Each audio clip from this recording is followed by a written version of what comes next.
Greetings everybody, Cub here, welcome back to Hermitcraft. Last time we worked on our Sculk Containment structure, getting the entirety of the outside top portion completed. But today we're going to continue to work on this. We need to hook up some redstone now on these pressure plates that we put down, because right now they're hooked up to nothing.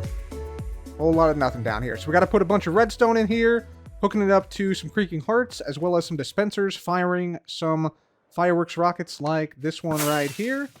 And maybe, just maybe, we can get this whole outer structure at least closer to being done, if not totally done, today. So, without further ado, let's get to it. Let's build ourselves a containment structure. Alright everybody, bit of an update here. We're now about 2/3 of the way through placing down the redstone on this outer wall. You can see this is where we're sort of stopped at so far. And basically, just wanted to show the differences between where we're doing the Creaking Hearts, which is right here, and the fireworks right here. So the Creaking Heart, the main difference is that we have a copper bulb up here, and then a comparator, which will then toggle the redstone line here on and off, so it turns the Creaking Hearts on and off, depending on what state it wasn't in before. It toggles to the next state. And then the fireworks, we just have redstone dust on the block here, which is underneath the lodestone with the pressure plate, goes to a repeater, which then goes down here, and then finally down here we have a little thing. We have to have the pistons down here extended so that it hides the dispensers. So we just use a inverted torch here and a slab so that this doesn't get powered and, you know, create like a little clock here. And then we have a dispenser on a delay. So let me just show you these in action. And it's the same for all these, except some of these have significantly more vertical relief than this section. So let's just step on the pressure plate here. Firework goes out on that side, and then here, firework goes on that side. That's a gray firework, gray burst firework. And then this one controls the creaking. So you can see this Creaking Heart is off. That one there is on, but this one is off. And then if we step on this, it turns on. So now there will be creaking spawning. This one on the other side should also, yep, be on. And then if we step on this, you'll see it's now turned off again. Very good. So this is all functioning properly. So still just making these. And yeah, we're going to continue on here until we get the whole wall complete. All right, everybody. I'm happy to say that we now have a Sculk Containment structure that has all the redstone down on the outside. Took about 2-3 days in real life to build it all up and make it all function properly. And not only that, but if we step on the lodestones here, you can see, bam and bam. We got a whole bunch of different varieties of fireworks and breaks and colors and effects in these things. Oh yeah, boom. That's a good one. Let's try that one again. It might be a different firework though. Yeah, it's a different firework, but still. Yeah, we have a bunch of different types of fireworks and things in here. If I just float on down here to show you, we actually designed these. I didn't mention this before, but we designed every one of these to basically have a hopper and a barrel on top of the dispenser. And that way we can put in about 40 different types of fireworks of all shapes and colors and sizes and effects. So that basically every time we're shooting this off, we get a pretty unique firework. So you can see here we have quite a few different varieties of fireworks in this one, and then same thing over here, quite a few different ones in here. And then, of course, all these are also all full. And if we go down the line here, you'll see that each and every one of these is totally full as well. So we had the factory over here, the fireworks factory, running on full blast 24/7 for the last, like, 3 days. And also, we used up all of our reserve fireworks. If I get out my firework box, totally empty. So, yeah, we need to basically restock these fireworks here. And the ones at the factory, we also use those up. But the point is, we got it done at long last. This is a huge milestone for us. Absolutely massive milestone to get done. And I'm super, super proud of it. So now we can just, you know, walk down the line here, hitting all of the ones like this. And fireworks will just go off behind us all the way around the entirety of this. Oh, rest in peace. That is my bad. That is my bad. Well, at least there's still 2 left, right? Yeah, that's my bad. That's my bad. But yeah, the point is, we got all the fireworks in place, and yeah, all these fireworks will now go off whenever we run across the top of this structure. The next area of this structure that we want to get done is actually an area that is very close to our main base, and that is the boat access area. So this is directly in front of our main base, and you can see we have a little farm down here for some squid ink. Basically, a guardian shoots a squid, and the allies pick it up and put it on that note block right over there, which that ally looks like it just did. So yeah, that's been going for a long time. This is where we get all of our black dye. But regardless of that, we want to maintain river access because river access is critically important to the functioning and well-being of any society. If you look throughout history, basically river access determines if your culture and if your civilization thrives or just basically languishes in perpetuity in like a quagmire state. You can look it up. It's well documented. We need river access is the point I'm trying to make, but we also want to keep the Sculk in while allowing players and boats in. So I've started here by basically clearing out an area of water. We use some sponges to do this, and so we have this little area clear and devoid of water now. It's a 3-block wide area, so we don't have too much space, but I think it should be enough to put in some cool boat doors here. Now, obviously, with this being boat doors, we need these to be waterproof, but there's also some nuances that come along with this. Namely, since we only have 3 blocks of space, it'd be cool if we had like a door that was 3 blocks wide that went up and down here, but that's a little bit problematic. Let me show you why. Here we have a demonstration of why this could be problematic. So let's assume that these 3 blocks in the middle here all rose up and then went back down here. What happens when the water flows back in? Well, this is what happens.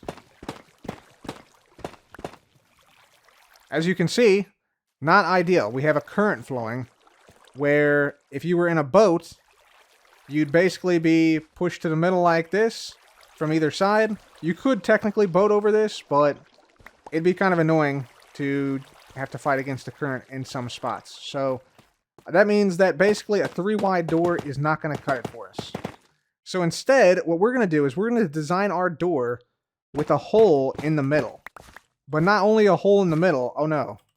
We're going to have a hole with water in it in the middle so that when both sides of the door are released, instead of flowing water, we get water sources. So now it's just smooth sailing across our door area. So that's what we're going to need to do for this door. Just have basically two separate doors with a block of water in between. And not only that, I'd like it to be visually distinct from the rest of the wall. So what I mean by that is if we get over here, if you take a look at the wall, what do you see? You see straight line, straight line, straight line, vertical straight line, vertical straight line, vertical straight line. The whole wall has been intentionally designed with vertical and horizontal straight lines and diagonal straight lines in mind. So everything is basically straight lines. So instead, with this door, since it's going to be something that it can open and close, we want it to be visually distinct so players say, huh, that's different. I wonder what this does. And then they discover that you can actually open the door and boat through. So we're going to actually make this a rounded design. Like it's going to be a little bit of a curved design. While also maintaining sort of the same structural... like it needs to be tied into the wall itself structurally. So we're still going to use the tough bricks and the lapis and stuff like that for the actual design itself. So what I'm thinking is we basically want to come in, I think like 2 blocks on each side here, like this. And that gives us 4 or 5 blocks in the middle here. Might have to do 4 blocks just because 5 blocks can be kind of tough to get the middle blocks in, but I think 4 blocks is definitely doable. 4 blocks like this, and of course it'll be sort of like it comes up here. It's a little bit of a rounded shape. And then we also, I saw in the comments of a previous video, some people were saying it could be cool to have like a water curtain to sort of catch the particles of sculk spores. So when the door opens, it could also be cool to have some water dispense so that basically it catches any stray sculk spores in the water, or at least that's the idea. Finally, as if all this wasn't already enough, I'd like it so that the opening and closing of the door would be controlled by buttons similar to these on that middle oak log. And the idea is that basically if you shoot a button like this, these wood buttons will stay pressed and stay powered, which I think should open the door on both sides of this wood log. So basically we'll have like a redstone control bit here that will power both the door on the left and the door on the right, and also control the water streams at the exact same time. So that's a lot of door requirements, but I think we can manage here despite this relatively small space. And yeah, let's go ahead and build ourselves a cool boat door. All right, everybody, so we got our door opening sequence done. So this is what it's looking like right here. Kind of a little clever design here, and it's very useful, especially if you're new to Redstone. You might not have seen any leafstone tech before. So basically, if you don't know, leaves can be used as redstone transmission devices because leaves will detect how close the nearest wood block is. So in this case, there's no wood block attached, so this observer isn't reading a signal out. But if there is a wood block attached, like let's say I put one right here, so it attaches to this block, then this leaf will actually change its distance tag, which can then be detected by an observer, and then that can then be sent to, you know, pistons or whatever else. So if I put a wood block here, the observer detects it. So we're using this, and then it obviously detects when it goes away as well. So we're using this to basically manipulate a piston under the wood block, and then send a signal up through the center of all this redstone, which is attached to all these buttons, so that we can open and close what will be the door from any of these other spots. So all these buttons here and all these buttons here will open and close the door, not only on this side, but on both sides. You can see that best if I hit the button here. Boom, they're open. Boom, they're closed. So that's basically the way we're going to open and close the door via these buttons. So that part of it is now done with the leafstone technology going through the center. Just thought I'd mention that because it's really, really cool that you can do that and use leaves, especially in a situation like this where you have very cramped quarters, to basically maximize your use of space and redstone. So anyways, thought that was cool, so thought I'd share. Now on with the rest of the door. All right, everybody, so our door mechanism is now completed. This is what it's looking like right now before we've added any aesthetics or the water columns or the water streams, I guess, that are going to be coming out of the door as well. But the way it works is you hit any one of these buttons. So let's say I just right click this, see the door opens, then door closes. Same on this other side. If I hit this one, door opens, then door closes. And if I shoot any one of these bottom three buttons, like that one right there, it stays open for an entire minute as long as the arrow is still pressing down the button. And the same thing, obviously, from the other side. And yeah, we had to basically redesign the entire leafstone mechanism to basically be 1 block wide instead of 3 blocks wide. So I did that here just by a little torch tower, then a piston directly on this button, and then a redstone dust behind the top button, which powers the piston from above. So that was kind of cool. We also had to move over the redstone from the side bits, from the dispensers. So we had to move that over 1 block, which was a little bit challenging, but not really too bad. But this thing just barely fits in here. So I'm pretty happy that we were able to pull it off. So we should see once the arrow despawns that both doors will now close simultaneously. There goes the arrow, buttons unpressed, and doors are closed. So that's pretty sick. So next steps are to basically make this door look good. So we don't want to have tough here, for instance. We can fill this in with whatever aesthetic choices we want here. We also have some space in here. We need to make these stone bricks different so that they're not standing out compared to the tough bricks. So that's another thing we got to do. And we also, on the note blocks up here, let me see if I have, yeah. On the note blocks up here, we're going to place down observers, which we don't want facing downward. We might actually have to, like, power up here a bit. Yeah, we want observers like here, and then on the other side, coming out of here, which, again, need to get over here. And then these observers will be powering dispensers that are going to output our water streams when the door is open. So that's some of the things we still have to do here. So let's get to it. Let's get building, and let's finish off this wall portion. All right, everybody. So we got ourselves a Sculk barrier boat entrance now completed. Here's what it's looking like. You can see if we're boating along here. This area looks a little bit like a rounded doorway. So that's exactly what we want, because we want people to come in and investigate further. And if you investigate further, you'll see we now have some signs here that say shoot button to open Sculk barrier boat entrance. And then it has a sign here that says arrows with a arrow pointing upwards and some bow Unicode symbols on the side, indicating to you that you should probably shoot this if you want to go through to the other side. So let's do it. Let's see what it's like. So we hit that, and voila, we have the door open and some water streams coming out on both sides of both entrances. And yeah, we can just boat on through now and just chill over here, being very mindful not to get shot by the Guardian, which does in fact still inhabit this area. So yeah, we come over in here, we boat around, do whatever we want, and then of course we can, if we're coming from this way, we can shoot the buttons on this side to go back through, but otherwise we can just sort of take our time, leisurely stroll back out this way. And you'll see the decoration in here.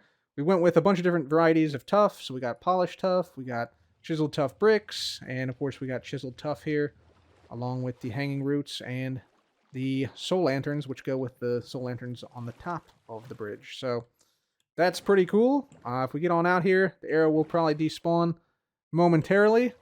And yeah, this will then retract all the water, close all the doors, and the area is now secured once again. So I think that's pretty cool. Of course, the way this works, pretty straightforward, but I'll just show you just in case you're unaware of how some redstone works. So we have an observer here, observing a note block in the door.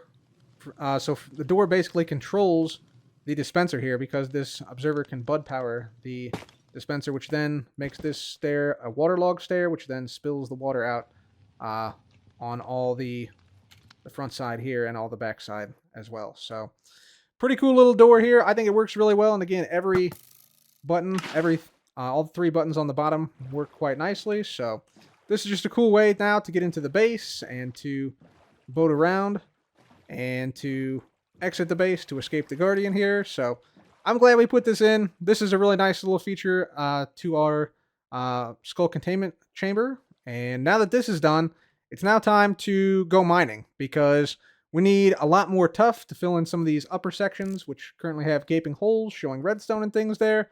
And these cannot stand. These cannot stand. So we got to go back to the mines, mine some diamonds, and mine some tuff. You know what? On second thought, instead of going mining, what if we did something cool? So I thought about it, and I was like, you know what? This is a cool system, and I want reason to use this system in the future. So I decided we needed a way inside this bay here to basically give us a reason to go in here and do stuff. So that's what I have done just now. Wow, there is a lot of squid dying around here to that Guardian. But basically, we make our way through here, outrunning the Guardian, and then we shoot this block. Check this out. Voila. We now have a reason to, yeah, basically go into the bay with a boat, and then we can just simply bail out, and then the boat basically automatically gets put over here.